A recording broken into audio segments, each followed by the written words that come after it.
It's us, the Snark Crew, plus our extra special guest, Emma, who is always Yes. supporting and giving us all the kudos in the chat and bringing all of the receipts. And we're so happy to Mhm. have her. We miss Amy. She's helping Santa tonight, so we're gonna do our best to She's pimping continue Santa on out. the She's third pimping day. Santa out. So yeah, I'm going to let the guest of honor go first. Live chat, you're incredible. I'm gonna pull the chat overlay over so y'all can see all the comments from all the channels populate on the video. And Emma, can you tell us a little bit about you and all whatever you want to say to everyone in the chat? Hey y'all, this is so fun to be on this side of things. I'm usually the hype crew behind the keyboard, so this is fun. Thanks for having me. I'm Emma Olson. I live in Minnesota. I'm a stay-at-home mom to two. I was in Beachbody for 3.5 years, and I left sorry, Cheryl. If you listen to our podcast, you know. I was a coach for 3.5 years, but I was within Beachbody for about 5.5. And so, yeah, I left officially fully this past May, and it's an interesting world outside of Beachbody. But Emily Favre was my upline, and then Emily Favre's upline is Ashlie Molstad, and so I'm excited to talk about this. I've had some personal experience with Ashlie, but I think that I'm too loud. I don't know if you can turn me down, but I did it a little bit, so we're gonna figure it out as we go. You're fine. cool. So yeah, I'm excited. I listened to all 3 of her podcasts, and this will be fun. So thanks for having me. Happy to have you. Cheryl, do you want to go next, or Jen, or whoever wants to go? You said Cheryl first. Okay. Oh, Well, my name is Cheryl Spears. Everyone on here may know me by now. If you do not, I am the host of the Call Cheryl Hun podcast, where I empower former MLM Huns to share their story and be unapologetic about it. Right? I was in Beachbody for 8 years, and I only hit Emerald. Um, Let me rephrase that. I was in Beachbody for 8 years, and I hit Emerald because my husband was always my first coach. And yeah, so that I'm basically here for the same reasons as everybody else, to make sure that we call out all the misinformation and the bullshit so that you all do not get scammed into an MLM like Beachbody. Go ahead, Jen. Hello, everybody. I'm glad I could make it. Time zones are crazy. Oh, it's so bright there, though. That's because I have my ring light on. It would be Oh, dark if I had it off. It'd be dark. It's dark. My name's Jen Baruso. I am a former Beachbody coach, now certified personal trainer, size inclusive fitness and trainer. And I work with people to help them get out of the mindset that they were stuck in with Beachbody, the all or nothing. I have to kill myself in order for it to be a good workout and count. So we work through that. We ditch diet culture bullshit. And apparently I am angry and hurt because I share my story. Love it. yeah. All right, Amber. Hey everybody. You all you all know me. Was in Beachbody for 5 years. Got to diamond level as a coach, was almost at 2-star when it all fell out from behind me.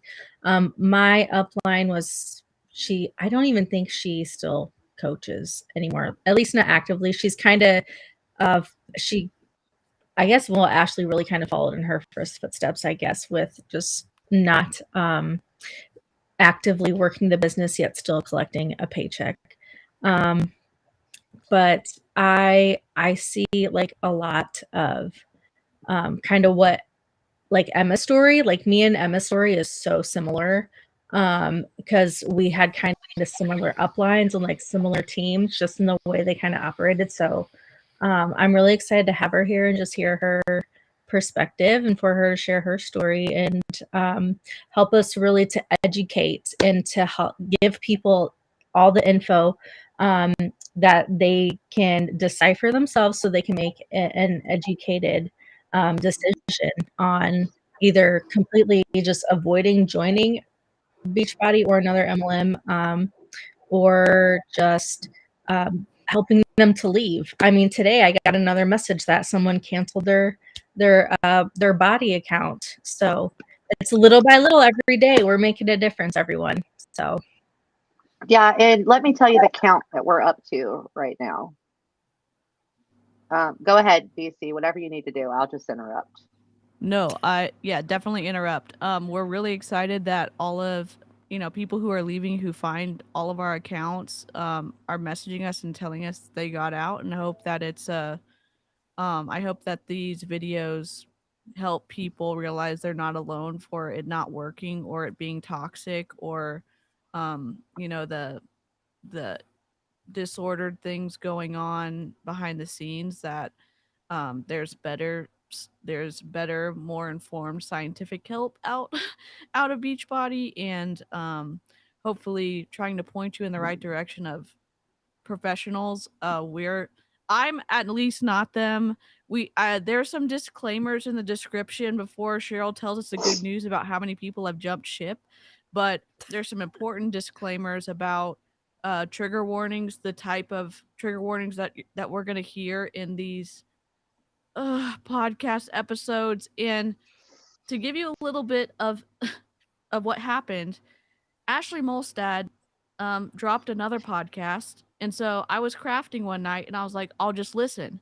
In the middle of that, I'm like, holy shit, I need to text the Snark crew because I was what is going watching on? live when she said that. I was watching and with Jen her. was and Jen and I are like, our brains are breaking right now. And not to be mean to Ashlie, it's very hard in my opinion. And we're gonna hear a ton from Emma, I hope. It was hard to process through everything in real time. And I was mostly like, oh my God, I'm going to keep coloring because my brain is breaking. And then like, oh my God, I can't believe she said that. So there's, if this stream may be too upsetting for you, definitely take care of your mental health. Hop out.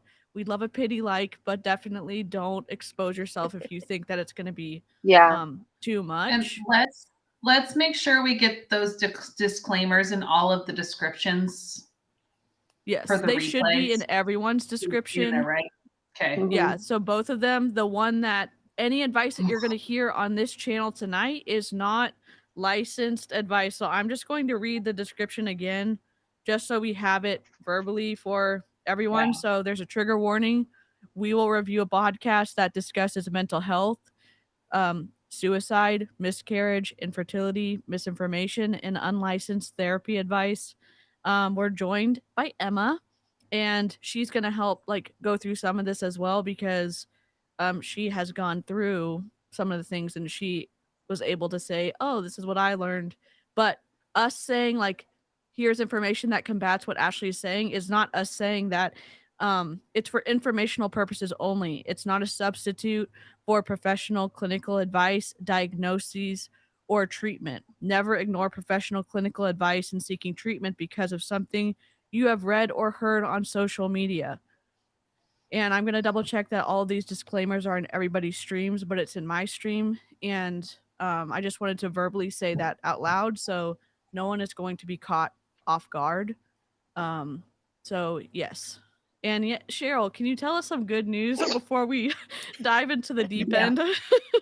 So, this is from September to now because I have not included August because I have a separate highlight for that. But since September, we have helped 107 people leave Beachbody that have let us know, and that gives us 214 Success Club points.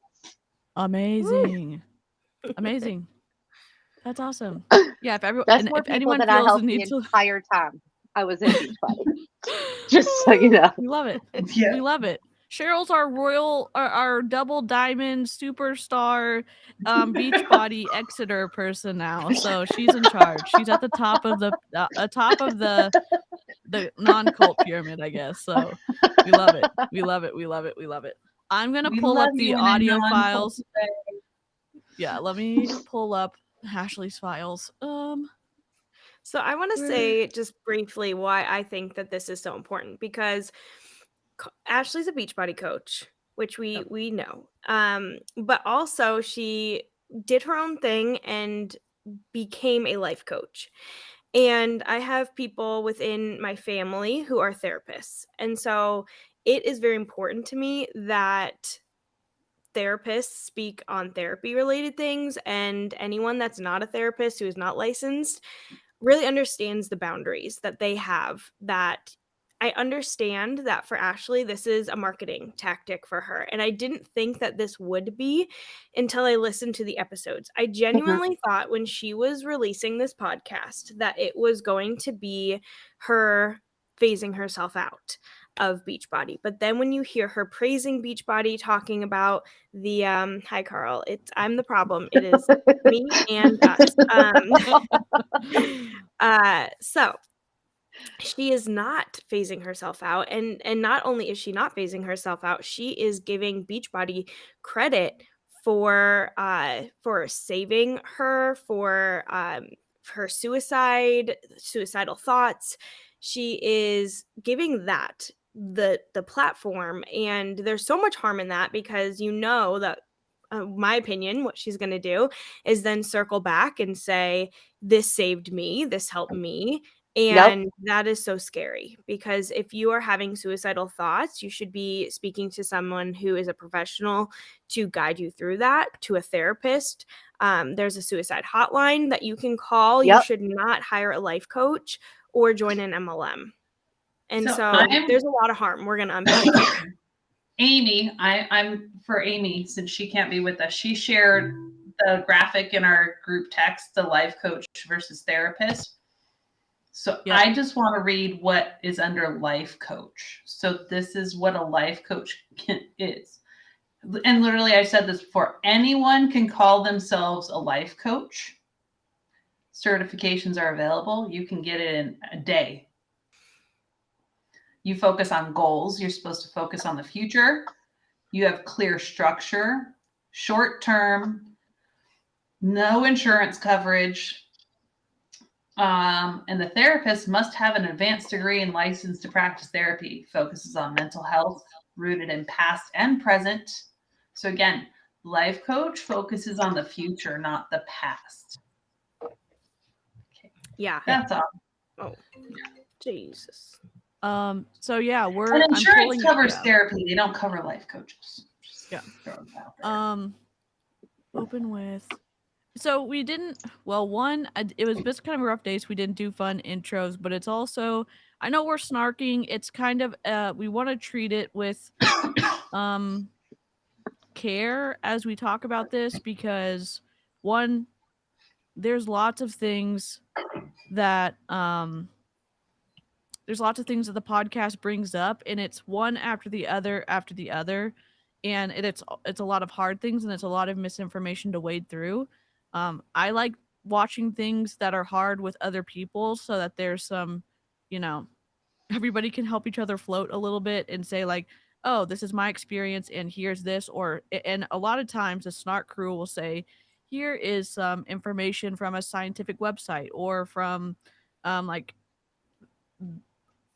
I don't know what I'm trying to say, but it's not just our opinions. We're also going to say, these are some websites that you can go to for resources to find credible people to talk to if you have insurance and you're able to do that.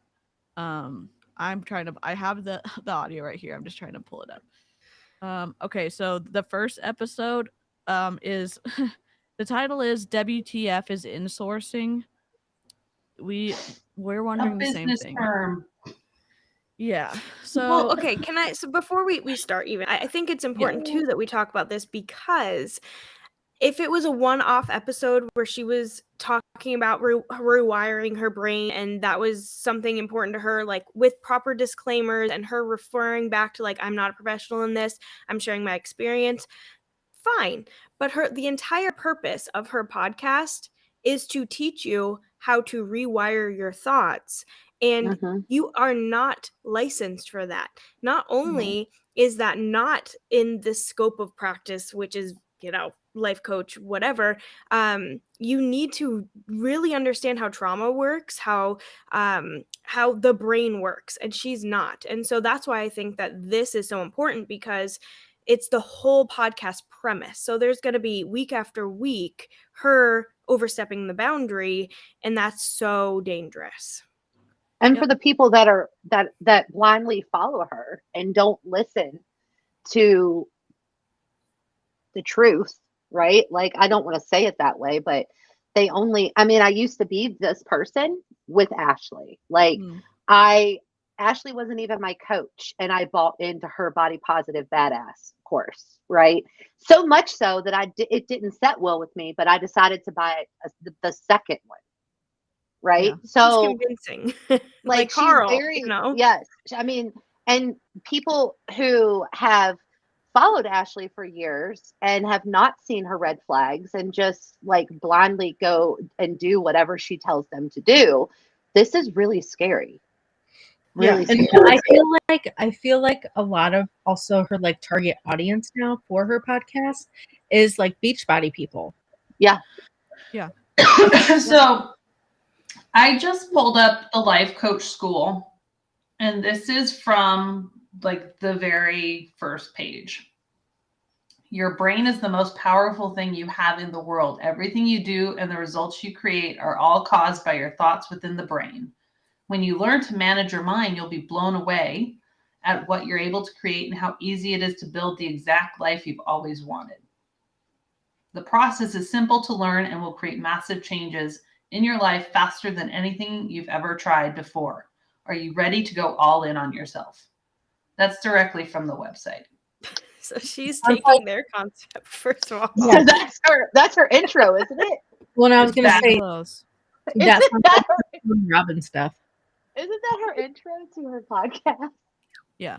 And the messing around with people's brains, I'm not a big fan of it when you really want to work with a licensed ethical therapist, because when you're dealing with some of these like NLP, neuro-linguistic programming, you want to work with an ethical licensed therapist to do it. And some of these MLM people cross over in like large group awareness training and how to like convince people and stuff. And it is very interesting listening to Ashlie, and we're going to pop up the podcast, but it's interesting listening to what she's saying, because one, if you're like struggling to come out of an MLM, or you've dealt with stuff, or you're still processing through it, listening to her say some of these pretty harmful things, it can be shocking if you don't have anybody else to talk to, someone who can point you in the right direction, because I just want to say too, in order to get more information about the life coach certification through the school she went through with Brooke Castillo, you have to enter your email. Like, there's not a lot of information on the website. Yeah, you have to enter your email to get more. The pricing isn't on here. No, it's just one short page. Learn more. That's them building their lead list. Collection. Yeah, it's sketchy. That's their lead list. It's behind, everything's behind like. Yep. That was my bad. I was opening iTunes. Okay. Again, another trigger warning. I know that I've said it. I'm gonna say it again. There's gonna be some very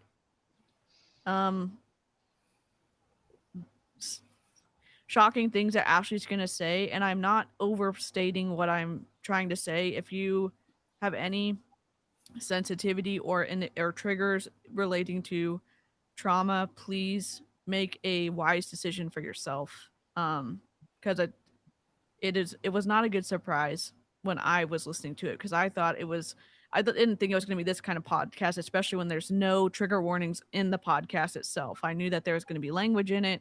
I didn't know that all the other stuff was going to happen. So Again, live chat, you're incredible, but in replay crew, if this is at the point where you need to hop out, that's okay.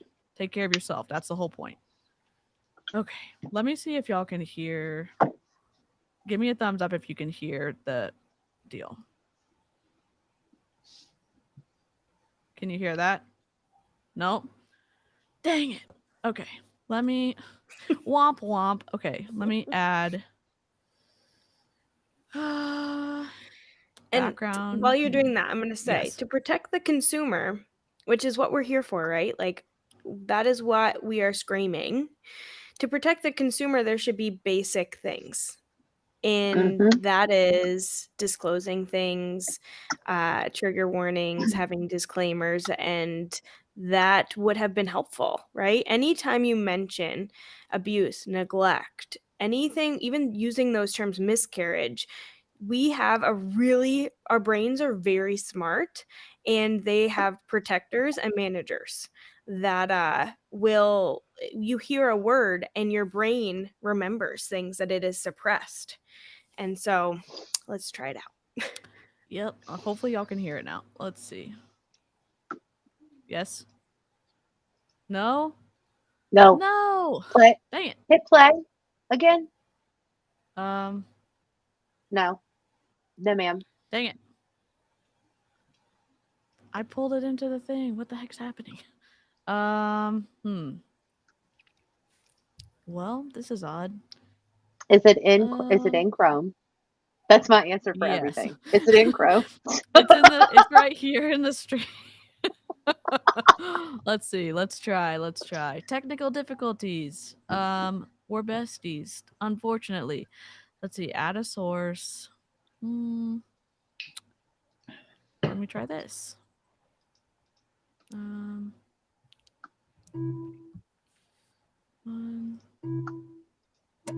Okay, this should be on the desktop Well, while now. we're doing this, this YouTube video, y'all. If you haven't yet, these girls, I will tell you, I'm in a group chat with them. I'm very fortunate, and they do so much behind the scenes. Like, it is wild. So go give them a like. I know that that's somebody said that I was addicted to likes. I swear this is not why. Hey, I don't like appreciate mine. I don't care. I don't use my YouTube channel. But these people definitely deserve it. Oh, Go you're like so sweet. Emma's too.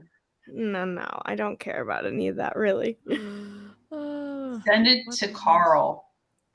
Go to Emma's Instagram and follow her 12 days of tidiness ish. Yeah, challenge. That's been fun. My house is I have been doing clean. it last night. Like, I have been doing it like behind the scenes. Last night I was in the shower and I was like, what is the one thing that's driving me crazy in this bathroom? And I was like, the shower. We got a scrub mama. Oh, I love it's those. like a scrub daddy. And but a little softer. She's a little softer. It's a little softer. She's a little softer. But I just went to town on, you could clean your shower while you're in the shower. Like, why is it so hard for me to do it? I don't know. I struggle with the same thing. But I came out and it was bright white. I was so excited. I was like, yeah, Emma would be proud. So proud. All right. I'm so glad you guys have been tidying because honestly, 20 minutes. Yeah. What's the one thing that drives you crazy? That's what I say when I look at something. I'm like, what's the one thing that drives me crazy? Yeah. You guys. My husband's mess and I refuse to clean up after him. No? Okay, well, yeah. Now I have no scrubs stuck in my. Now I have no scrubs stuck in my head. Can we sing on here? Whoops. All right. Yeah. Should we read the manuscript like I do on the legal streams? Oh my god. But could you use Spotify? Would Spotify work better? Is it iTunes? Yeah, Spotify would work. I'm just trying not to give her more streams. Quit eking. Oh, I get it. Yeah. Yep. Yeah. Well, I mean, streams isn't really going to do her any good if she's got a 2.4 rating on Spotify. Yeah. Just saying. I could do an Ashlie impression. I'll go get some food and chew. Oh my god, please don't. Okay, let's see. We're not picking. We're not picking. Hey, it's SNARKMAS. Dang it. I know, but you know. The remove source. I don't know why I can't hear. I'm going to create a planner while we listen to this because that Okay. calms me. Just so y'all know. Let me just try Spotify. Darn it. Yeah, just give her a listen. Emma, did you get the digital version of the strength training journal that Cheryl made? Yes. I Do have you to like get my it?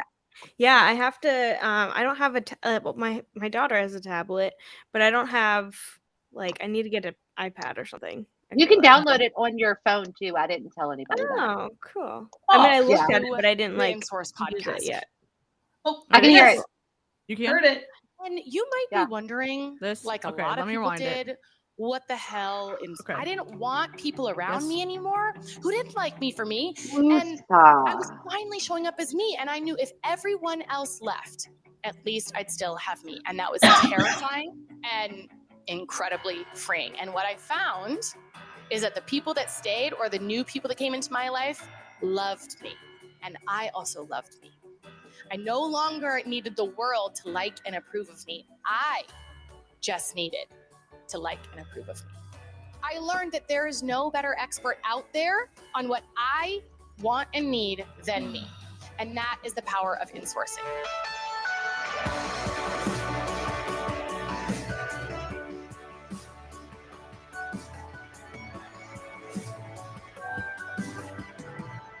Welcome back, or initially.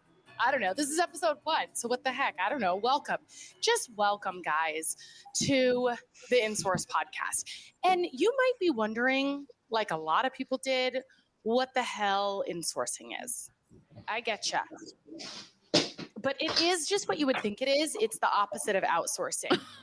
And the reason that I decided the name for this podcast was going to be insourcing is because I actually insourced it. I initially outsourced it, and I asked on social media and friends a few different options. What do you guys think about the podcast? And a lot of people were like, well, I don't really know what insourcing is. So I worry, people won't be able to they won't seek it out, or they won't care to try it. And I'm like, I just kept going back to, but this really does feel like what I am trying to teach, the art of insourcing. And so today's episode, I thought, episode 1, I did decide to name the podcast this. Episode 1, let me help you understand what the heck it is, So Literally yes. I mean, that is, you would want anyone to understand the title of your podcast. I'm not trying to be overly mean. And I know she's trying to start a conversation to lead it in. The fact that she is doing this and she's sharing her own take on the therapy she's received, and then she's saying that's insourcing, that makes me a little bit Okay, let's squirrely. cut the bullshit. The name is terrible. The name is absolutely terrible. And it's so bad. Okay, it sounds like a recruiting company. It's so bad. It is a business term. It has nothing to do with what she is. Yeah, it's a business thing. And with that being said, on the, I think, 2nd or 3rd episode, she doesn't even call it the right name. She's like, welcome back to insourcing. Actually, your podcast isn't called insourcing, it's called insource, but it's okay. It's like you being like, hi, welcome back to Call Cheryl Honey. It's like, no, it's called Cheryl Hun. No. So. Yep. I caught that too. Can we also just say real quick, and so since Emma's going to be spicy, I'm going to be spicy. Yeah, she said that she was like, if nobody else is going to like me, then I'm going to go ahead and like me. Have we ever doubted that Ashlie likes herself? Not once. Well, literally on her social media, have you ever doubted that Ashlie likes herself? She's really good at hiding if she likes herself or not. Right. I think she puts on a good face for sure. Yeah.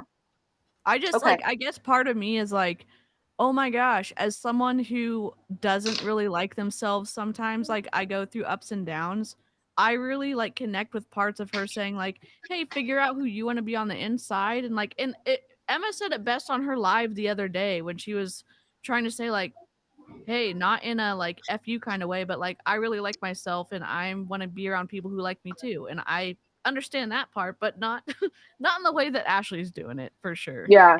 Ugh. Starting from our first day on the planet, we are taught everything that we know. The first day? From how we're expected to behave, what boxes we should check, even down to how much and when we should be eating. Even though I feel like how much and when we should be eating is a very innate need. It's a basic human need. But over the years, we are taught to not listen to our bodies, that we can't be trusted. Wait, Right? hold on, We're hold taught on. what kind of job we should pursue, how to dress. Jen's done already. She's about to Actually, burn that coloring and Jen book. knows this. We are actually born intuitive eaters. We don't need to be told how much to eat. And actually, when we are told how much to eat, that's when food things happen with us. Yup. So that is, first of all, misinformation. And again, also, this is a girl who says she teaches intuitive eating, or she was Yeah. teaching. Like it was. She knows who with it her- is. She teaches intuitive. Get it right. The Intentional foundation eating. of what helped her how to do intuitive eating was doing the containers of Ultimate Portion Fix. Mhm. That's what helped her not overeat Yeah, and with this is episode intuitive 1. eating. Hello, Amber. Welcome back. Welcome. Oh, Amber, we ain't even made it like 5 minutes into We're her 2 podcast minutes and yet. 25 Sorry. seconds in, and we're Oh, all pissed God. already. I was listening in the car. I'll I be was waiting for Peyton to get out of practice. All right. Oh my god. I'll be married, what to look like, what goals to go for. We are essentially taught that everybody but you knows best what works for you. And some of this stuff is useful, right? I look at my kids now. If any of you are moms, you've seen it. We knew absolutely nothing when we came to the planet. Like, I look at my kids and something that we When do we every came day, to the planet. What was this Xenu? Like what's going on? What about crawling, walking, talking? They learn all of that from being modeled, but we don't have to teach them how to put one foot in front of the other. They learn that on their own. Yeah. But continue, Ashley. But continue. Yeah, if y'all are just coming in, we're only 2 minutes and 51 seconds into the podcast, so you haven't missed anything basically. Welcome. Yes, I can welcome. tell you the last time I colored, I think I was like 10. So this is a lot for me. Yeah, I should get I'm my- coloring on my Welcome. iPad, so. Oh. in our sleep, brushing our teeth. But it's actually a learned skill. It, like, you have to learn how to like rotate the toothbrush in your hand to get all the cracks of your teeth, and like what pressure to do and how to do it without drooling all over your plate, all over yourself. And then that you're supposed to spit it out and rinse with water, and that you do this a couple times a day. And it's a whole thing. Are you supposed to rinse And after you brush we your take that all for granted, but that never is mind. how we've essentially learned everything Nicole, in life. yes. Like, we didn't know anything, and that is why there are so many different belief systems and different walks Yes. of life and way to be and think and whatever, because of everyone else's upbringing and what they were exposed to. If it was not based on our thinking, if our thoughts weren't the most important thing, we would all believe the same, right? We would all be the same political party, we would dress the same, we would like the same people, like it would just all be the same, and it's not. Because We our would be in a brains cult. are our superpower. We'd be in a cult. We'd be in Beachbody. Oh wait, we're not anymore. Oh my god. We would be in a cult. No, we love it. We love it. We love it. We love it. We Go love it. for I it. just like some of the generalizations she makes based off of like small things that don't really turn into like actual generalities. Thoughts It's or, just like, yeah. Well, she's like trying to sound like profound, like Yep. finding motivation in the most like menial sort of ways, like whatever. Like I'm just brushing my teeth and thinking about what I'm gonna make for lunch. Like, Yeah. It's not that difficult. not that hard.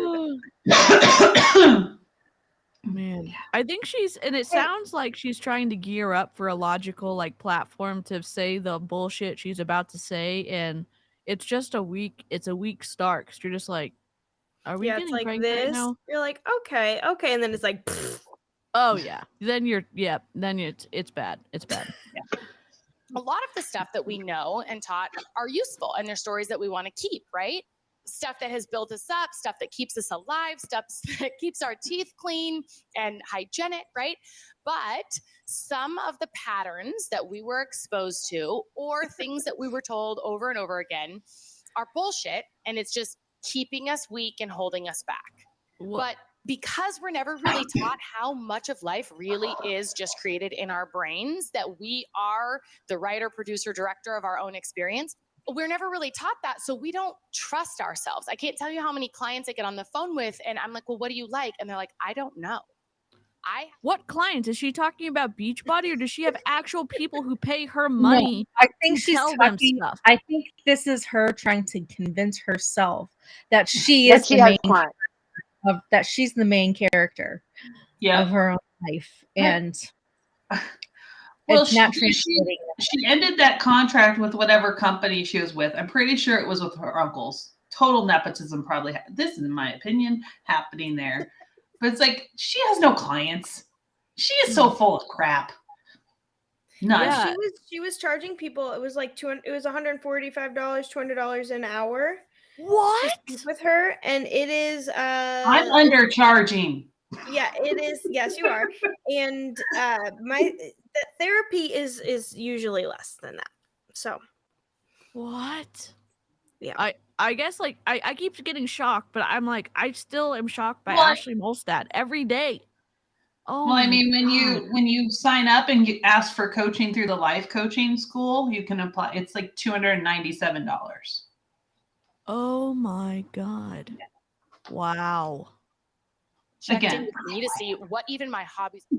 And then they start judging themselves for not having hobbies because, of course, society says you should have hobbies, right? It's like all this looking out and looking sideways and comparing yourself to what the person next to you is doing and what your mom might say and what your in-laws are going to think and all of that. Is she just using hobbies as an example of things like, oh, I don't do that, and then other people are like pressuring her? Because like I don't really give a shit if anyone has a hobby. You know what I mean? Like, I just don't. The only thing that I don't care if you do. I just with my kids, it's like I would like you to be involved in something outside of the house to get experience outside of the house, to meet people, to have different viewpoints, to try different things. And if you don't like it, try something else. Like today, my teenager's like, I think I'm gonna try out for volleyball in the spring. I was like, sweet. I love volleyball. And if, what happens if you don't make the team? He's like, I tried. Okay, cool.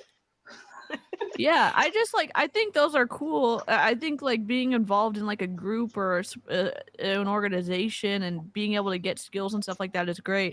I'm just saying like, oh my gosh, you don't have like you're not a part of a book club, you don't have a stamp collection, you don't paint, you don't, I don't know, collect flowers. Like, are you judging people?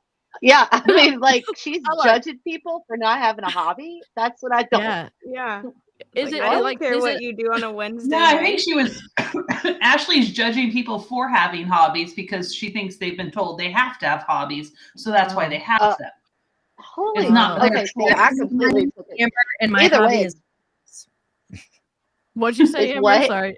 My hobby is plants. Oh, we love that. There you for go.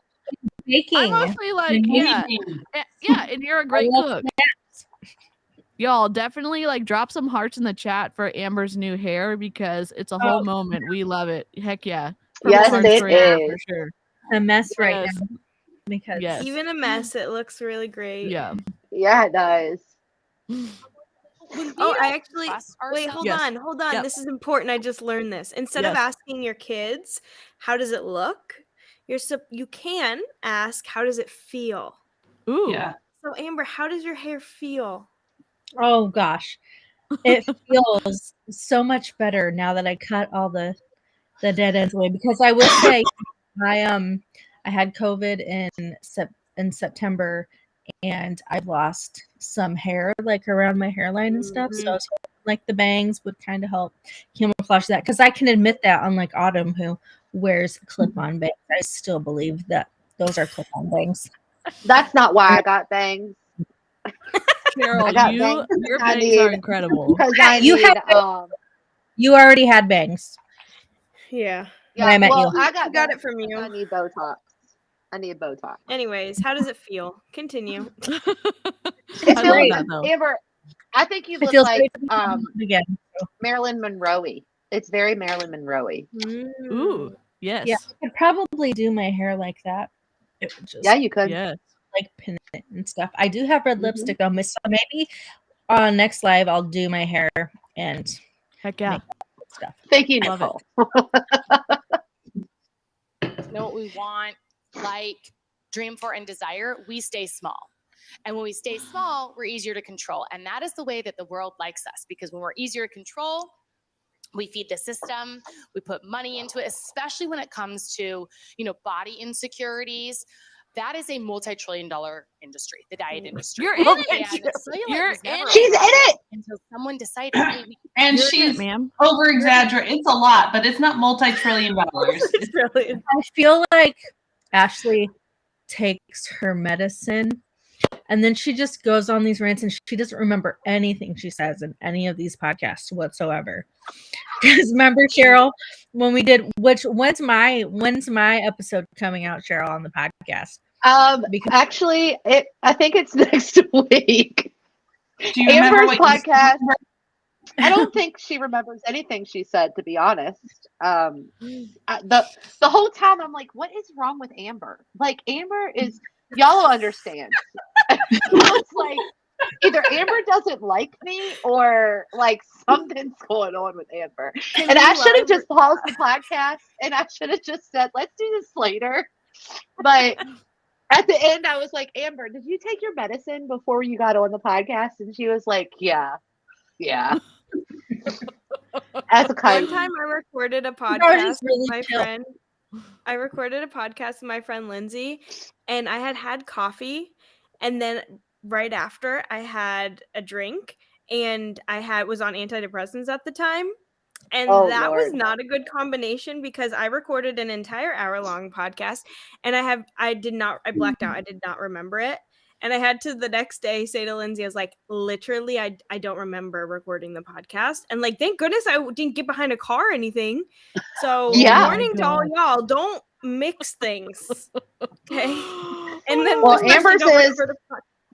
This is just I didn't even an FYI, a public service announcement. Amber's podcast is very good. Her interview is very good. She is very chill. It's a whole vibe, just so y'all know. It's just me.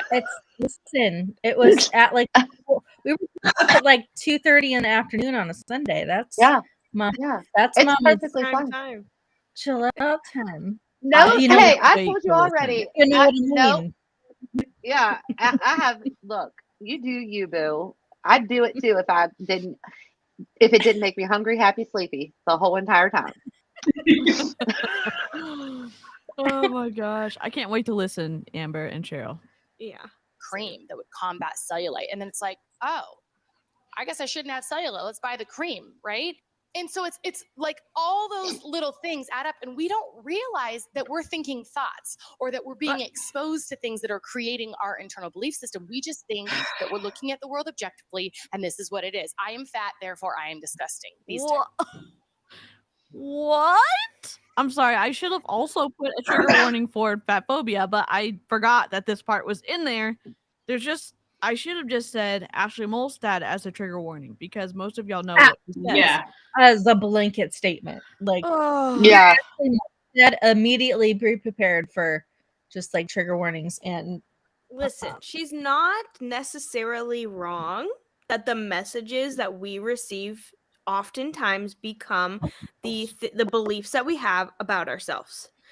But Yes. Yeah. it feels like her argument or her perspective is falling on the ears of people who she is manipulating and who she is putting into that. And here's why I left Beachbody, because I kept saying I'm body positive, I'm not fat phobic and all of these things, right? Which I truly believe that was in alignment with me.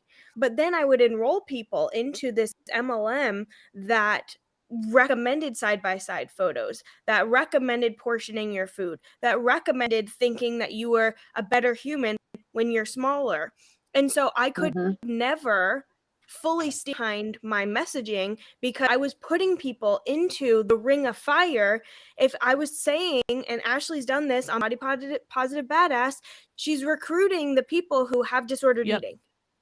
And then Yeah. she puts them in there. She's like, I'll help you, which she's not able to do because she's not licensed or certified to do that. And then they wonder why this was triggering for them. You just put them in a triggering environment. Of course, that is Yeah. how our Yeah. brains are wired. So it's falling on the ears of people who shouldn't be hearing this message because you are literally handing them the tools to stay sick. Yes. Yep. I would have more You're respect right. for her if she had said, I spent a very long time participating in diet culture and being a part of the problem, and now I'm trying to change, and here's a few things that led up to me deciding to get deeper and deeper into Beachbody and to all this other stuff. It would have been different if she had said, um, you know, it's me, hi, I'm the problem, and I'm, It's me. Yeah. yeah, But you'll never and hear her say that. You'll never hear her She say that said that. because She has said that once. She said it Oh. Well, once in a and Q&A, and I messaged her. I have the DMs. I will read them to you. uh-huh. Emma is the queen of the DMs and the Yes, she receipts is. and all of the things. So Ashley went she did a Q&A. She was recommending Body Positive Badass at the time, like the first round. Mhm. And people Yep. said how the question was, how can you recommend Beachbody and like be anti-diet culture but still recommend Beachbody? Great question. So I asked Emily, I was like, hey, how is she doing this? Because she's kind of making Beachbody look bad. And I was Beachbody coach at the time. So Emily said, I don't know, ask Ashley. So I did. This was January 8th, 2021. I said, hey, Ashley, I'm a leader on Emily Favre's team. And a few of my personally sponsored coaches had reached out a bit concerned after hearing your view on the morals of Beachbody's marketing and tools. They are unsure how to navigate recommending Beachbody for their own businesses and still consider themselves anti-diet. Any advice would be so helpful. She said, when did you hear my views and what made them concerned? I said, from your Q&A yesterday. It was concerning because by saying you don't align with Beachbody because you're anti-diet and are taking the route of intuitive eating, it makes others believe Beachbody is diet focused. Many of our coaches and clients look up to you, and it's confusing for us to now get questions from our teams and clients wondering if what they are recommending is harmful and restrictive. She saw the message and And blocked never me. responded. What? Hey, How Ashley, did if she you're do watching that? this, I thought you didn't block anybody. Oh So yeah, I said, she's Emily, yeah. I sent a screenshot and she was like, I don't know what to tell you. I don't know what she's doing, but she's making us all look bad. And that's when they had a falling out. So I asked her, and I was pissed at the time because I had multiple coaches who were like, people are looking up to her. I have clients who are watching her who are saying Beachbody is in diet culture because it is. So then she doubled down on it and then retracted her statement because her paycheck went down, is my opinion. Of course. Yeah. well, and that's the thing. She's so like wishy-washy. Like, earlier this year she was all very anti-Beachbody. She like slammed them on that podcast with Colleen. Like, Yep. absolutely trashed them. And then she like chilled out for a little bit, and then she just like dove right back in after she went to Summit, and she was all fired up again to get For back 2 going. weeks. Yeah. Right. I mean, For did 2 she ever weeks. really? Did her and Shannon's team take Ever, off like like- they wanted? Remember? Locking Locking arms arms? with Shannon. I don't Okay. this is what I think. I think that they put a lot of time into recruiting at that point because they felt like they saw their numbers. They saw that they were failing and they tried and they didn't necessarily find their next Emily Favre and they said this is a waste of time. Let's go do our own thing, and they aborted mission. Yep. And that's not uncommon, right? We see Yep. this happen a lot. Mhm. Yep. So anyways, I did ask her and she blocked me. So Emma, I'm really interested to find this out. I know that we need to get back to the stream, and I'm sorry everybody, but so what happened? Like we just saw today that a big coach on Emily's team or Ashley's team left, right? Mhm. So, I mean, eventually Ashley's team is going to crumble, right? Yeah. But she has Yeah. Emily underneath her. So, how does that help her? So she receives about 10% of the cycles that Emily receives because of the team Okay. cycle bonuses. So Okay. as long as Emily is receiving team cycle bonuses, Ashlie will receive 10% of that because it's the Hmm. matching bonus that is received. Okay. And then her stars, like if she was still, depending on her star diamond, she would get Hmm. quarterly bonuses. I don't think, from the last that I've heard, she's not even a star diamond currently. And so she's not getting, you need to be 2-star diamond to get the cycle bonuses. And with her latest coach leaving, she was a leader on the team. I don't, all of her OG coaches are leaving. And so I don't, her paycheck will eventually crumble. Mm. But Wow. Emily she's getting 10% of what Emily cycles for Emily. Wow. Okay. Wow. That sucks, Thoughts, man. right? So the world likes us to be small and easier to control because when we don't know our value and our worth, we don't demand more of ourselves or the systems or the people around us, right? But I want to introduce you to the concept in this podcast, just the idea that maybe they're wrong. Maybe there is nothing wrong with you.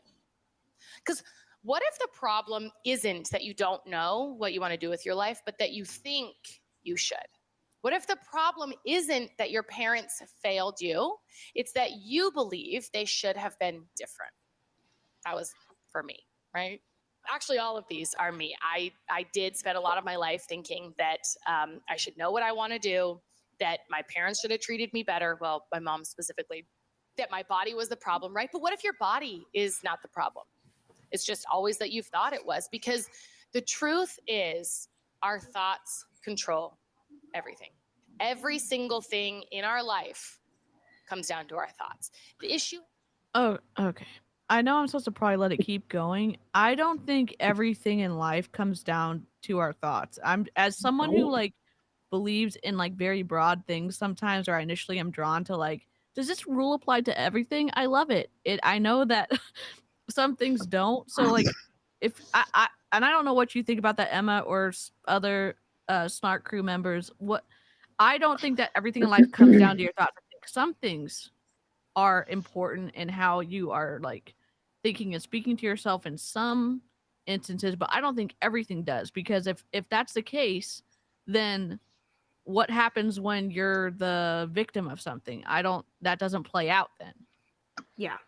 I just want to say, like, I feel like it's a very privileged thing to say that, oh, the only thing you have to like worry about is negative thoughts in your Yep. life. Yeah. Mm-hmm. And any other aspect, you're completely fine. Ashlie just Yeah. bought a brand like $2 million home, and very privileged. So like it, for me to say, oh, if I just speak better about myself, you know, when my life is fairly cushiony at the moment, then that's a privileged thing to say. And I can't apply that to somebody else who lives in low income housing, who doesn't have a car to get them to a job where they can make money, you know, doesn't have Yeah. money to food on their table. So like they could tell all those same things that I say to myself to themselves, and it still wouldn't make a difference, because it's not She's just about also able-bodied. You know, she's Yeah. an able-bodied white woman in America. Yep. So the She's fact so that your she's so thoughts, close. It's very like Sorry, Jen. bootstrap mentality, like pull yourself up by your bootstraps, you know, like that sort of thinking. It's just the Yep. toxic positivity is just She keeps mentioning the systems. It's like, you were so close. Say the patriarchy, say white supremacy, say capitalism. Those systems do affect people negatively.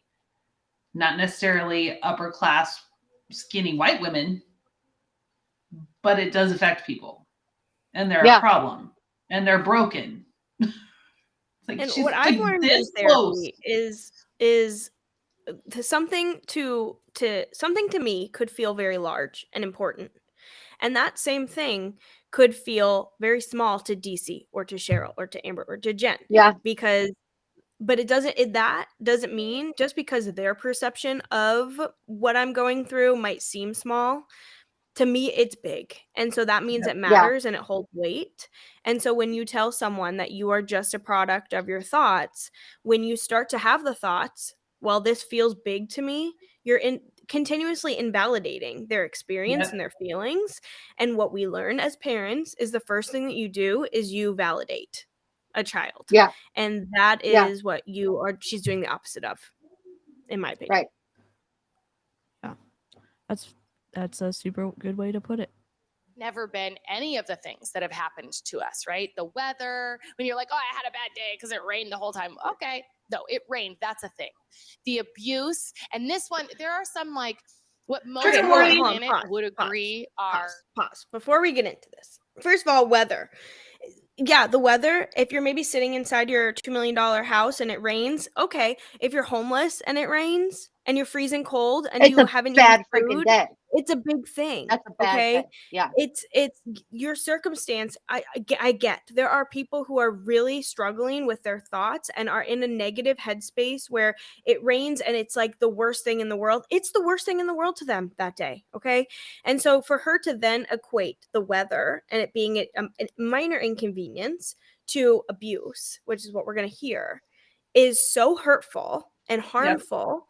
It's really sad because I fear for the people who are listening to this, who are going through something really very real, and they are going to feel the effects of this. Yeah. If you're the major trigger warning right now, because it is, Melissa's right, it's going to start going downhill now. So if you in any way, shape, or form cannot handle discussions about trauma, suicide, abuse, don't listen. Buckle up. Yep. Horrific things, really negative. Most of us would agree, yes, this is bad. And abuse falls into that category, right? And so I'm not here to convince you that abuse isn't bad or that trauma that's happened to you isn't bad. But when you say, oh, why did this happen to me? This is so hard. I don't know what's going on, right? It's very weak. It's not empowering. And I want to get you to an empowered place. Okay. I'm gonna let Emma speak. It's the way that she said it, the tone of her voice, the actual words that she said. It's like, it's awful on top of awful on top of awful. So Emma, take it away. Being a victim is not weak. Okay, so I would first like to acknowledge that she's victim shaming. If you are a victim of abuse, you are not weak.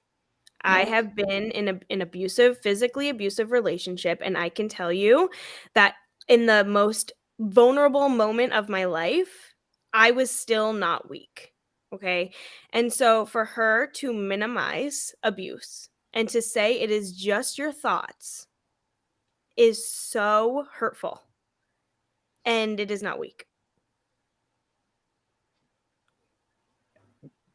One of the strongest people that I know was a domestic violence survivor.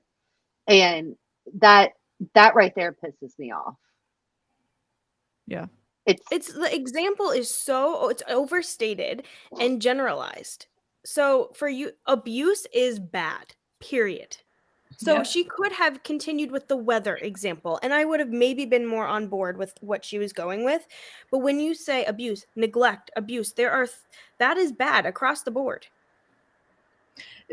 I feel like as a DV and an SA survivor, I feel like she's trying to tap into that space, because what did Beachbody teach a lot of us was that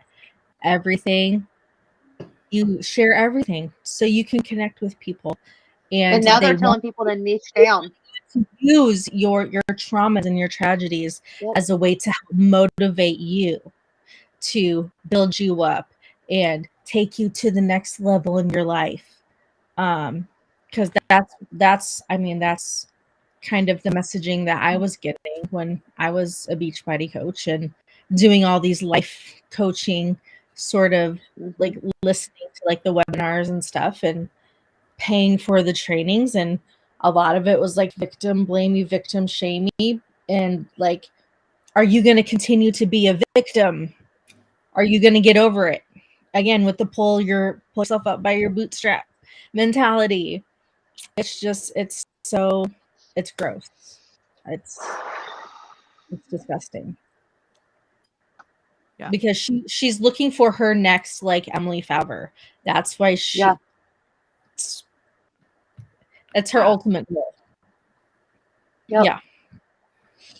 I'm just like, it's hard to wrap my mind around the lack of like the standard of care for her audience and the lack of awareness. But again, I don't know how unaware she is, because we've seen people like Emma try to speak up, and all of y'all in the Snark crew have tried to speak up. You all get blocked, and Mhm. they read it and they block it, and so it's like, I'm still like, it's still hard to.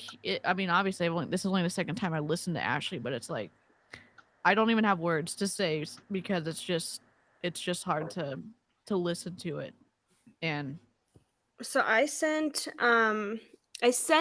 that quote to a therapist. Okay. And I said, "Can you tell me what your initial thoughts are about this quote, which is by someone who is not a therapist or qualified to speak on mental health?" And the therapist said, "Sounds like someone trying to counter learned helplessness in a very unskilled way."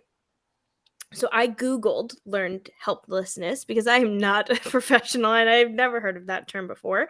So learned helplessness is a condition in which a person suffers from a sense of powerlessness arising from a traumatic event or persistent failure to succeed. It is thought to be one of the underlying causes of depression. So she's essentially, it's a mental state in which an organism, I almost said orgasm, sorry. Very different term. We're like teenage Organism boys. forced to bear adversive stimuli or stimuli that are painful or otherwise unpleasant, becomes unable or unwilling to avoid subsequent encounters with those stimuli, even if they are escapable, presumably. So essentially, it's like intrusive thoughts. Like, how many of us have gone through postpartum and you're literally walking down the stairs with your child and you're like, what if I fell down the stairs and landed on the child and hurt them? Those thoughts come in. Those thoughts come in without me choosing them, right? And there are people on medication because their brain has an imbalance that have intrusive thoughts. And so it's not as black and white as you just think different things. yeah. Yep. Yep. And for someone who has never been able to go to therapy, like, if you look up to Ashlie and you hear her saying this stuff, and you're like, and you have had some of the similar things she's talking about, and Ashley's in that kind of authority position in your mind of like, she's saying all the things, that can put that person in a really dangerous spot, because, like it or not, we have lots of points of contention with Ashlie, but some people still really like her, so she still has a pretty large audience. So I don't Yeah. know, it's just Me, I had a lot of trauma growing up, as most of us do, and trauma is sort of a trigger word for some people, and they think, no, I had a wonderful childhood. If you have negative self-talk at all, you have childhood trauma. If you are a human walking this planet, you have childhood trauma. And I'm not talking, it doesn't have to be physical abuse, it doesn't have to be abuse of any kind. I have a And again, as I'm not trying to point this about me, I'm saying as someone who struggles with their mental health and I have some negative self-talk, y'all kind of are aware of that. When I stream, sometimes I'm in a better place than not. Hearing that, it's like, oh my God, what do you mean? But I know that that's not always the case, what she's saying. But if someone, I don't know, I'm having a hard time articulating it because she's so upsetting. Yeah. Ugh. 70% of people have childhood trauma. I looked it up, found research. 70% of people have childhood trauma. So for her to say every person who has negative self-talk, again, overgeneralization, has childhood trauma.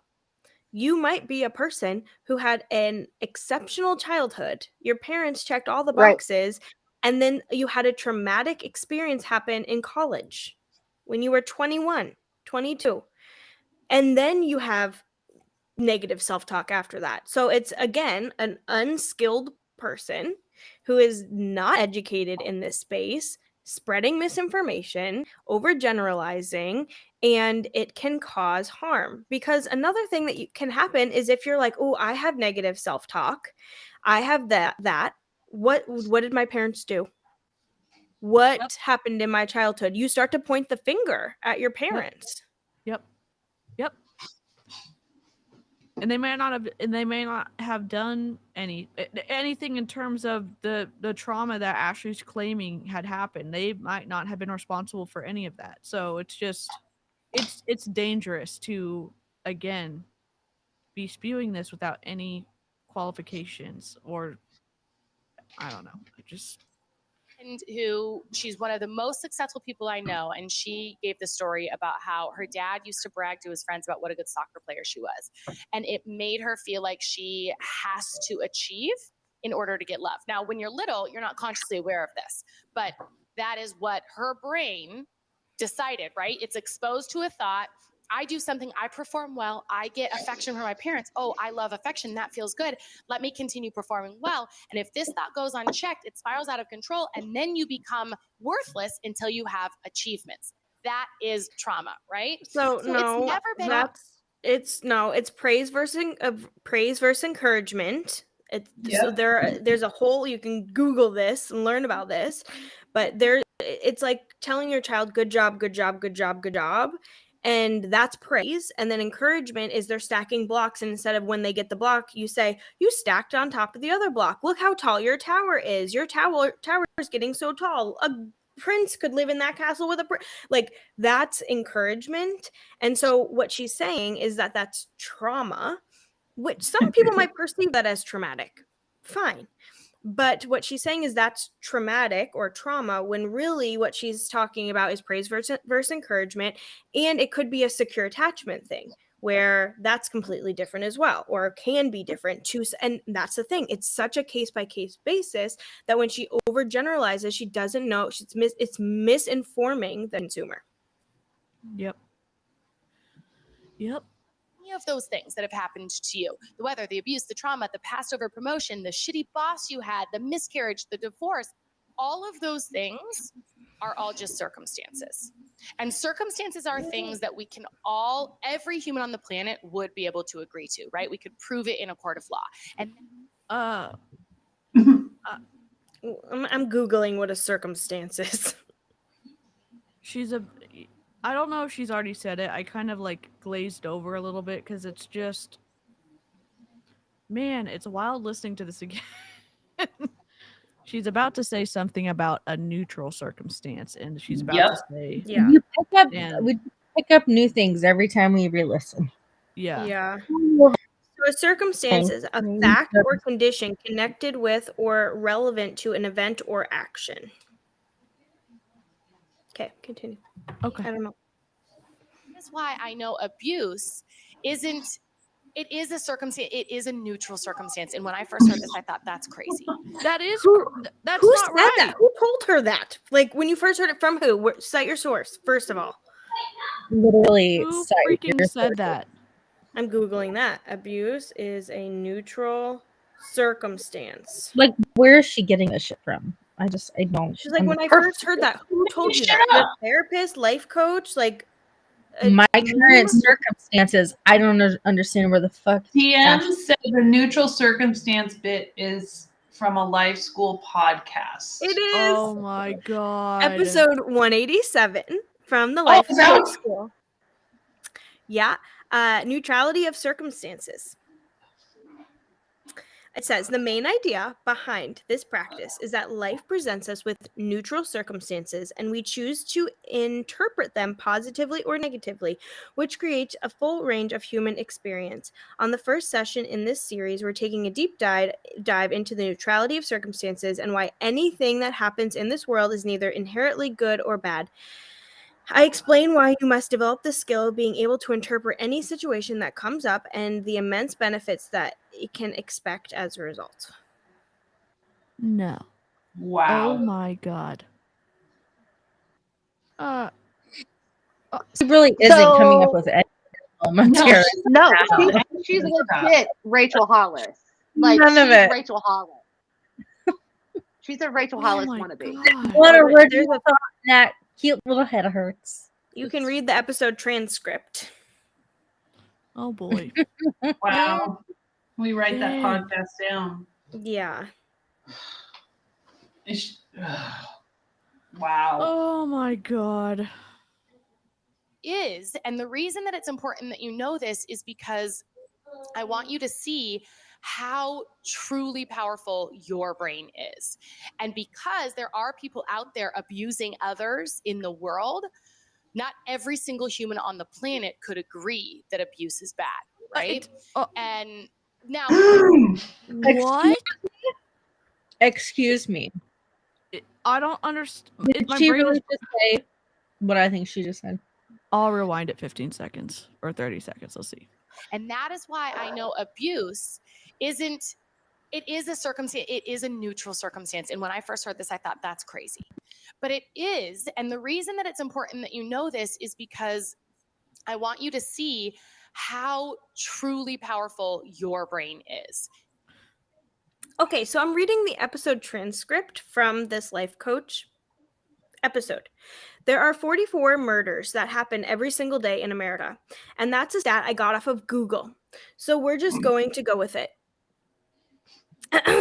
It may be more, it may be more, it may be less, but let's just say let's just say I'm gonna Google. What? At least you said Google it. It's got to be true. I'm Googling it. 44 God. murders happen. Now, most of us are not horrified every single day about the 44 murders. In fact, most of us are not thinking about the 44 murders every single day.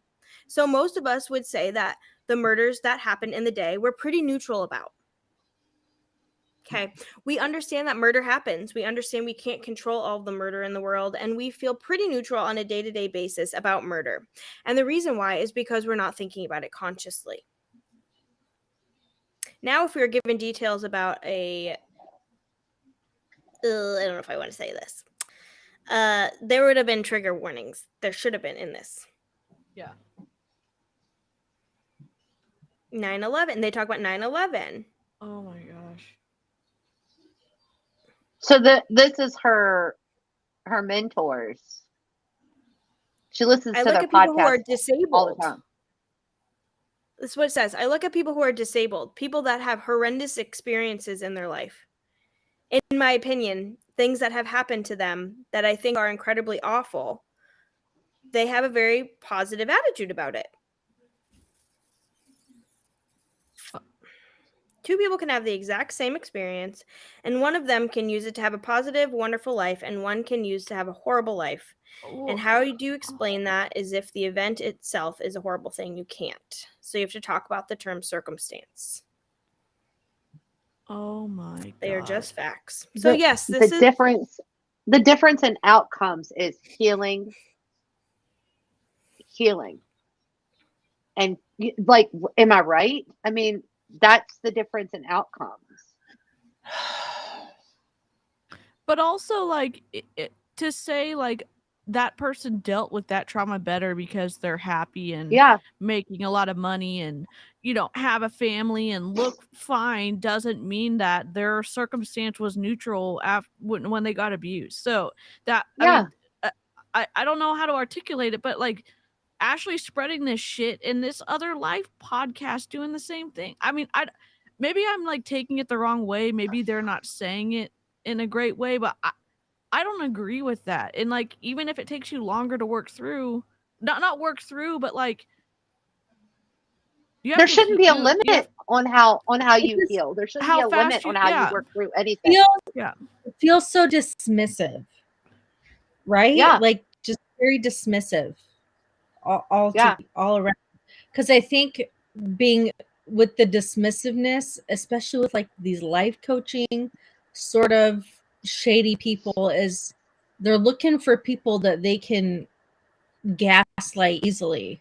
And if they're just more accepting of like the dismissiveness and being complacent and accepting that, oh, maybe I am the victim and maybe I should just move on, then it's Yeah. oh my god, it's So, Yeah, I mean, and I think for me to take back like the way I said is the difference about how you heal. Like for me, when you see the two people, like when you see two people that maybe go through the exact same experience, but they end up having a completely different life, right?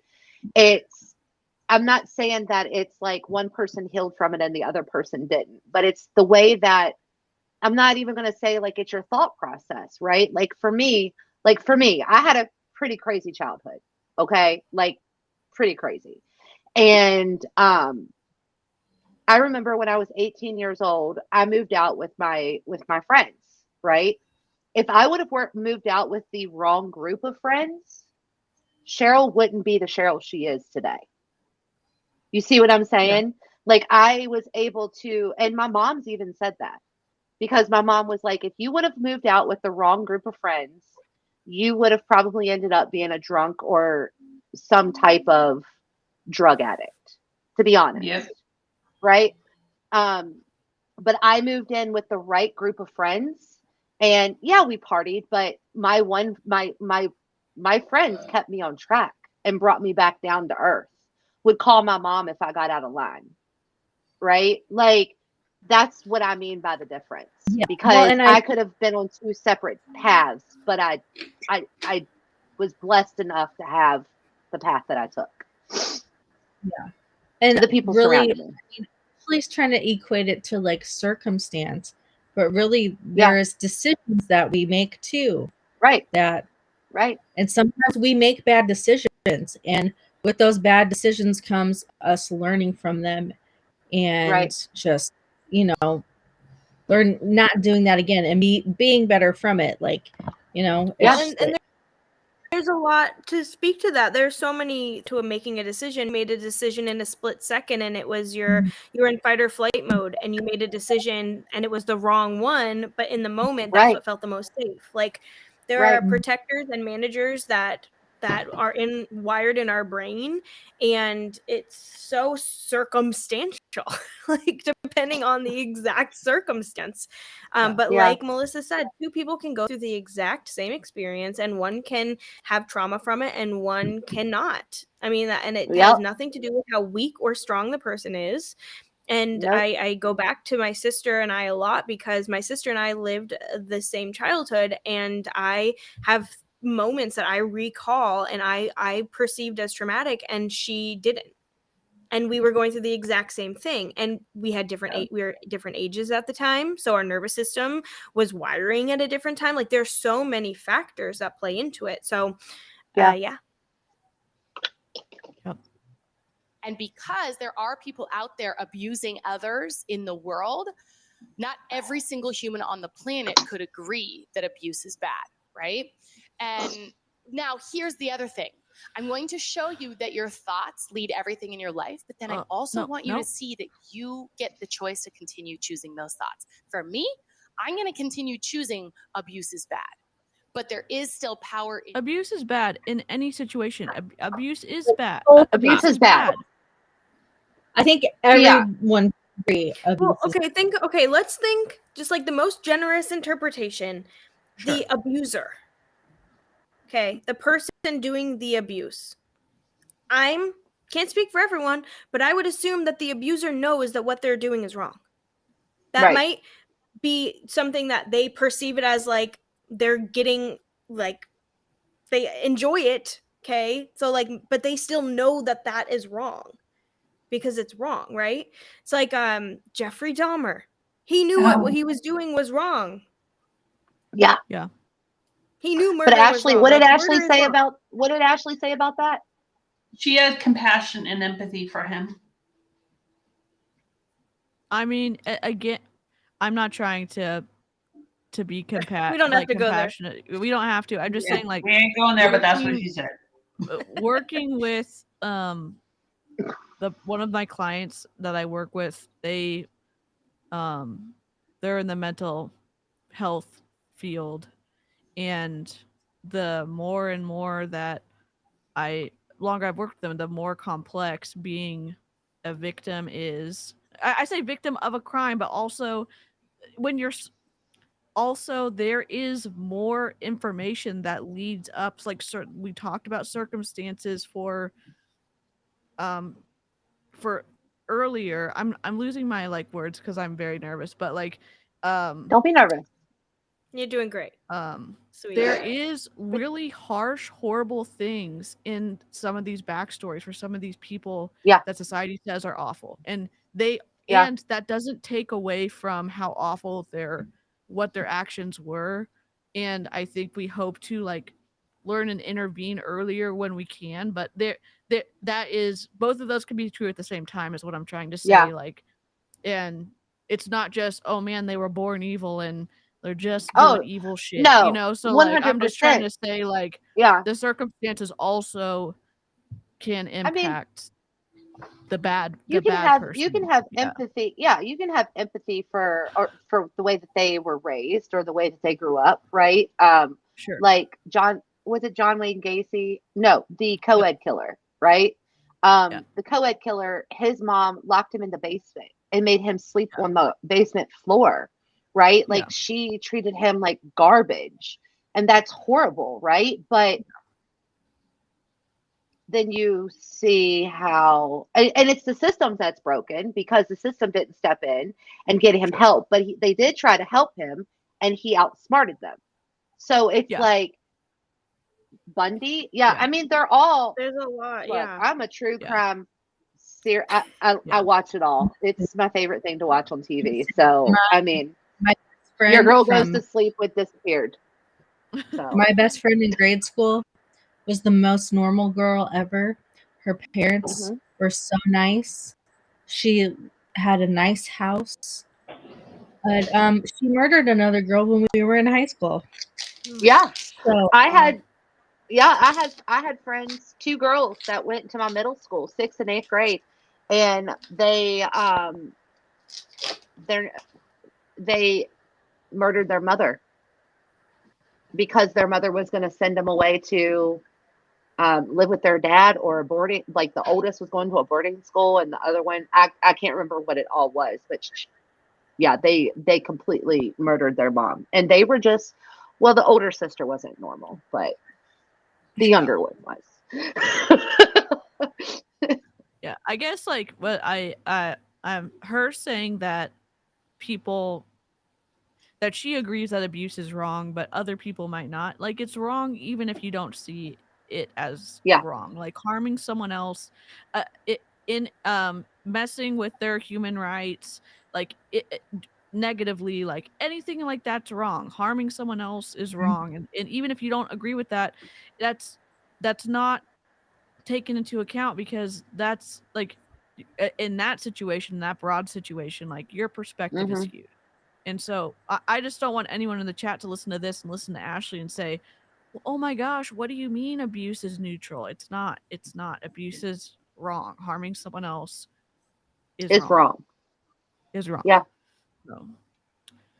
Knowing that is my choice, not something I was forced to think and believe, right? Because then you're more empowered. You can make more of those decisions when you start becoming one with your own internal knowing and questioning some of your thoughts and getting, really clear on, instead of this is this, I'm thinking this is this. It's a subtle shift, but really powerful. So they say that life is 10% what happens to you and 90% the way that you respond to it. Who is they? Right? But Who's I they? think we have been living the opposite. I think it was like Michael Jordan or something. Is 90% what happens to us and 10% our reaction. But I think we've had it backwards, because If you got passed over for a promotion and you think, oh God, I suck, I'll never make it, then that is how you show up in the world, right? You think that, you feel dejected, you feel defeated and insecure, and so then you don't pull up your seat at the table or throw your hat in the ring for the next opportunity. If you think, I could never stick to a diet, I always quit. Oh, I'm just supposed to be fat, right? Then She just at the very beginning of the podcast was talking about the negative impact of the diet industry on the world and people. And then she's using an example about using it as how the mindset makes you ruin your diet. I mean, it's just, God dang it.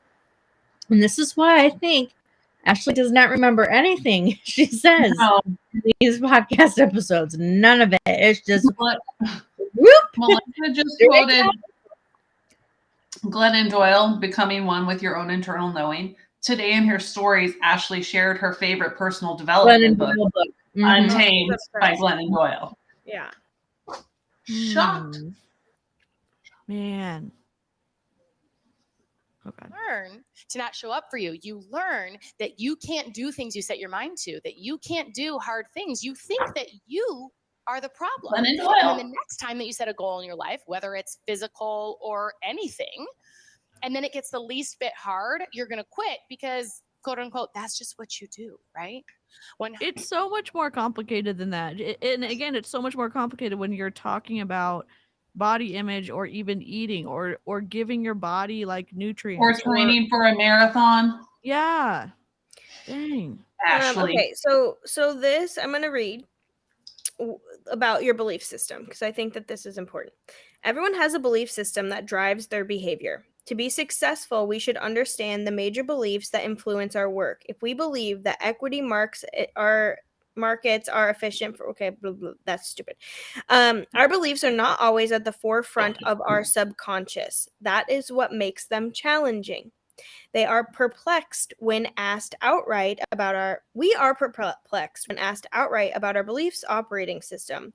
It is always running in the background like Windows on a PC, but we don't actively acknowledge it. So the reason I think this is important is because you might have these conscious thoughts, but there are a lot of subconscious thoughts that you cannot rewire on your own in this capacity. And I can tell you, I've been going through something called Psyche, which is a treatment that helps to rewire your subconscious mind. And I've been doing that with a therapist. And so the point is, what I'm trying to say is that there are actual therapies that you can go through. There's EMDR. There are actual therapeutic things. And Ashlie talked about that on her stories today, EMDR. But sometimes your subconscious is protecting and managing, and you have stress responses that are happening. So yeah, it's very easy to maybe to say your conscious mind, but there are other things happening. Percent of the time, if we are feeling unsatisfied or unfulfilled in our life, it is because of the thoughts that we are thinking. And I want to be clear, this doesn't mean that you will never feel uncomfortable thoughts again, because sometimes what we need to feel and what we would choose to feel is pain, grief, anger, sadness, right? This podcast and insourcing is not about feeling just only positive and happy and fun feeling emotions all the time. It's about feeling all of it, the whole human experience, and understanding that you're not doing anything wrong when you're going through the hard stuff, right? But a lot of times we are stuck feeling hard stuff because of the thoughts that we're thinking that are totally optional, that we wouldn't be thinking if we were consciously aware of them, right? Like one of the things that I used to think, one of my stories used to be basically that I was a piece of shit and I made the world worse being in it. That's not something I want to continue believing. That does not serve me. And this shows up in so many ways where it does serve me now, where I can look and be like, is this true? Or is this a story I'm telling myself? And do I want to continue believing this story? Right? I spent the first 34-ish years of my life believing that the most important parts of my life were the opinions that other people had of it. I dreamed that I would have a job people would approve of, maybe be envious of. I spent all of my life looking for a mate that would choose me, right? I was just like constantly seeking someone that said, you are worthy of being loved. I hustled for my worthiness, thinking that my success is what made me lovable and likable and Is she reading from a script for this podcast? Yes. Okay. Impressive. I spent almost every night in high school and college watching Sports Center so I could be a guy's girl. And I'm not saying I didn't enjoy Sports Center, but I didn't do it because I enjoyed Sports Center. I did it because I thought it would make me cool. I bought the house that we could barely afford because I thought it would impress my friends. I hid my depression because I was afraid of what people would think. I was ashamed. Okay, I'm sorry. I can't get over the fact I knew she sounded very like that she just had a very long stream of thought the first time I listened to this. So she had a script and nobody like looked over it and said like this is pretty problematic, or she didn't let anyone read it. Ashley I didn't doesn't let ask. anybody read it. Yeah, she doesn't. She just In does my shit. opinion, she doesn't ask permission. And uh, Yeah, no, And- she's got nobody proofreading that or anything. And her editor isn't gonna tell her no because she's paying him. yeah. Yeah, I mean the sound people I've worked with in the industry, they're not unless you tell them to take things out, they're just looking for sound quality and Yep. you know, the intro and the outro, but like I don't know. It's fine. It's fine. That's what I was gonna say. All of these things would be great for her to work through in therapy. Sure. Like these are all talking points you can talk to your therapist about. Yeah. She said she found a therapist she likes, but it sounds more like she's going and working out some of these podcast ideas in therapy, and then she's resharing and regurgitating her understanding of what she's getting from Ashley her. said last week or a few weeks ago that she's never been in therapy before. She's finally found a therapist. hard things. You think And then, so she says, I finally found a therapist. I've been waiting for this person or whatever, right? Yeah. She said she's never been in therapy. And then on her Q&A today, she said she's been in therapy throughout her life. Yes, she's been amazing. I've done lots of therapy over the years, and it is worth shopping around until you find the right fit for you. I got lucky finding her on a Google search. I chose her because she is a life coach and clinical therapist who does EMDR therapy. She had a wait list when I reached out, and she was worth the wait. That was in her stories today. Yeah, but I wish I screen recorded. Maybe somebody did. But before her first session, she was like, I haven't been in therapy. And I was like, that's incredible, because if her story is about having suicidal thoughts and all of that, therapy. She Like, had tried therapy. a She therapist didn't at have the access to beginning. therapy. She tried a therapist at the beginning of the year, and she fired them because it was over virtual, and she couldn't get over the laundry in the background. Oh, Yeah, That was I the remember beginning that of the year. story. Yep. But yeah, I understand some people don't have access to therapy in the capacity where but she can, in my Yeah. opinion. Yep. I agree. Of my authority, I chose the job that I thought others would envy. I lived well outside my means and accrued thousands in credit card debt just to keep up with the Joneses. So no one thought, oh, Ashley's barely making it. I binged and restricted for years, thinking that if I just made myself small enough, that I would finally be worthy of taking up space. And after all of that, after all the years of showing the world the version of me I thought it wanted me to be, I was depressed. I was more than depressed. I was suicidal. I hated myself. But the irony is, I didn't even know who I was. Like, I hated myself, and I didn't even know who myself was enough to hate. I just knew I didn't like any version of me. I showed the world a watered down version of me, which also meant when people complimented me, I didn't believe them because they didn't know who I really was. And when people didn't like me, I agreed. I'm like, that sounds about right. That's how I feel about me too, right? I didn't know me because I was so concerned what other people thought of me, that that's the person that I was. I only knew the version of me that the world had sort of trained me was right. I didn't know what I liked. I didn't know what my hobbies were. I didn't know where I wanted to go with my life. I mean, it was freaking scary when I would say, and I'm just going to say this. I'm not saying like, oh my gosh, Ashley, I don't like what you wear, or I don't like how you speak, like how you say words, or, you know, your home decor choices. I mostly critique Ashley for the diet culture shit she spews and the not giving people what they paid for, like the deceptive business practices. And Yep. it's not about like her preferences on the inside, it's how she's behaving in some situations. So, and again, there's some situations where you need to stop your behavior even if you're not fully like fixed in terms of there's some regulation that needs to happen. Like if you're harming people, stopping is really important, and it doesn't mean like you need to figure out who you are first before you can say like, oh, I am gonna stop stealing money from people, or I am going to stop.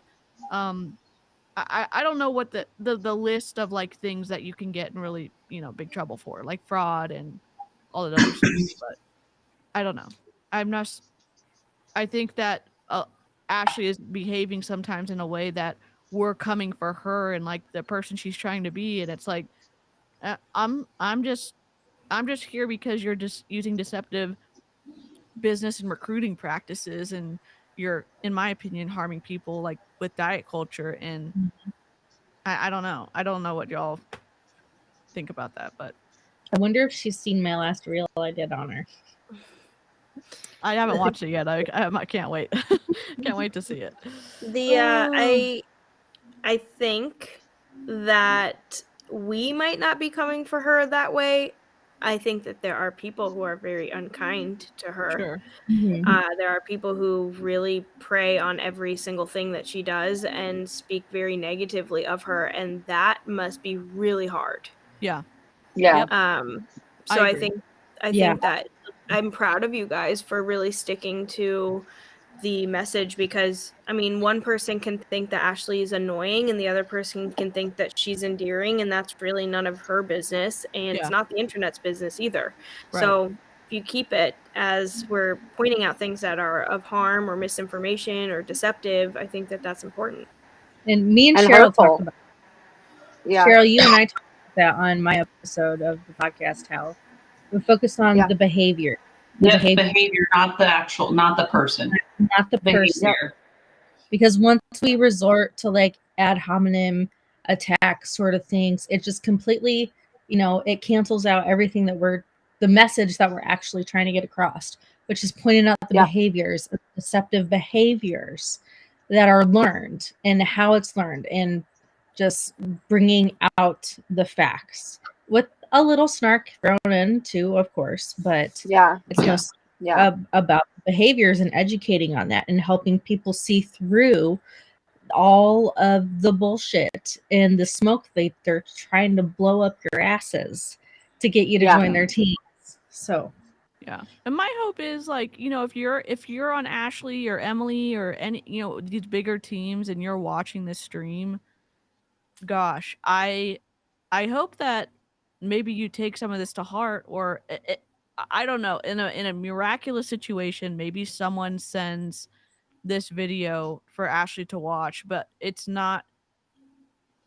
Our hope is like for limited change behavior. We're not saying Ashlie, like, if it's your jam to like, I'm not talking about what you like or very surface level things. I'm not talking, again, I know I'm reiterating this, but it's like, I'm not trying to not make you Ashlie. I'm just saying, like, please stop lying to people. Please stop using deception to recruit. Please stop participating in diet culture, and that's harming people at a very large scale, in my opinion. Please stop. And that, I don't know. It's just, I think that is she ever gonna listen? I don't know. I think that I'm like, no. I'm sorry. I think that, like, I want to make it a point about like, we didn't just listen, or if we still have more left, that's okay too. But we didn't just listen to Ashlie's podcast to make fun of it, right? Like to say, Sure. oh, look at Ashlie basically messing up again. The name. The name. But the thing is that like, let's say Ashlie, I mean, because everybody can have a podcast. I mean, you can, right? All you have to do is download an app and everybody can have a podcast. But The difference between a good podcast and a bad podcast is when you're actually talking about things that you've went through and how you have healed, but also letting people know that just because this helped me doesn't necessarily mean it's going to help you, right? Yep. The way that Ashlie comes across in her podcast is that this is how it should be, this is how it works, and I'm telling you what to do. And I'm demeaning everything that you've ever thought about your life, whether if you went through a miscarriage or anything, right? And that's bullcrap, right? She can talk about, she's been through those things. So it's like, why can't you make it, this is how I healed through it, right? Like, and then say in the same instance, I mean, where's the trigger warnings? Where's the please go seek professional help if you're really going through these things? That's the problem. This is hurtful to people. Yeah. Yep. I agree. Decided that I was going to let go of all of the rules there's more. and create a new identity. Yeah, and I didn't do this. we can save the rest. There's about 7 minutes left, and I can put it on 1.25 speed. Let me see if I can speed it up. Hold on. Here we go. 1.2. I didn't do it overnight. I dipped my toe in the pond. Brene Brown and her work has been some of the most impactful for me. So one of the first personal development books that I remember reading is The Power of Vulnerability, or actually listening to. It's a presentation, so you can't read it. But Power of Vulnerability is a 6-part presentation. And in it, she asked the audience, how many of you, when you feel like you're, showing up brave and showing your vulnerable side and you're scared to say something, how many of you, when you share those things, think it makes you weak? And everyone's hands go up. And she said, okay. And how many of you, when someone else shares their vulnerability with you, when they share things that they're afraid, to shine the light on, how many of you think that of them as brave? And everyone's hands go up. And she was like, that's the thing, right? We all have skeletons in our closet. We all have things that we carry shame over. And there's nothing that you could carry that is so awful and disgusting and, mortifying that it's going to send people running. And more than that you won't be met with a chorus of people saying, me too. And I remember at the time feeling, because I was just coming out of the suicidal phase of my depression and really the deep, deep depths. And I was terrified to share that because I thought, here I am. It was at the beginning of, my public journey when I started sharing multiple times a day. And I thought, here I am trying to build this business, get people to trust me. And then they're going to learn that I'm struggling with my mental health. Certainly, they're not going to take me seriously after that. And so I was terrified to share that. But I knew that I had to, because I am nothing if not coachable. If someone that is living the kind of life that I want to be living tells me to do something, I'm going to do it. And Brene Brown showed up with a sense of freedom and ease. It made so much sense. I'm like, I'm going to do this. I'm going to share. And then I started sharing, that I liked the color pink. And I was afraid of that because I thought I was a girly girl. I used to be so ashamed of the volume of my voice. And I started just allowing people to think I was loud. It started with just little things, and then it moved into big things. And what I learned about all of them, all of these things that I hated about myself, are the things that made me unique and special. And if I didn't reject them, then I didn't tolerate hanging out with other people who rejected them. A part of it, I'm sad that she felt that like her voice was too loud and she didn't like that about herself. I genuinely no one should feel like parts of who they are inherently grating on everyone and that you hate that about yourself. I feel a sense of compassion towards her, and I'm glad that she, in some ways, started to just be herself and get people to like those parts. Because, I'm not here to say oh my gosh, I can't stand Ashlie. I hope she doesn't have any friends. That's not the case. Again, it's a limited little sliver of please stop harming people. Please stop sharing information that's wrong and hurtful. And I'm glad she's worked through some of this stuff that she's talking about, but she's mixing it in with some of these other bigger things that's holy shit. Well, here, what Jen stated at the beginning of this was that a life coach, the boundary that they are allowed, there's no regulatory board, but allowed to speak in, is in the tense of future. So future tense. A therapist, past tense. So what Ashlie is doing is sharing her experience. She's a platform to do that. She's allowed to do that. Okay. The problem that I run into when listening to this is she continues to bring the tense to the past, where a life coach should be saying to you, there's a place in this world for life coaches, right? Like, they're Sure. great. Okay. So what she could be doing is talking about how, okay, let's talk about how we're going to move forward with your goals, right? Like, let's talk about how we're going to take your current life, formulate goals, and we're going to move forward to that. But what she's doing, and fine, she's setting up the podcast, she's setting up the vibe fun.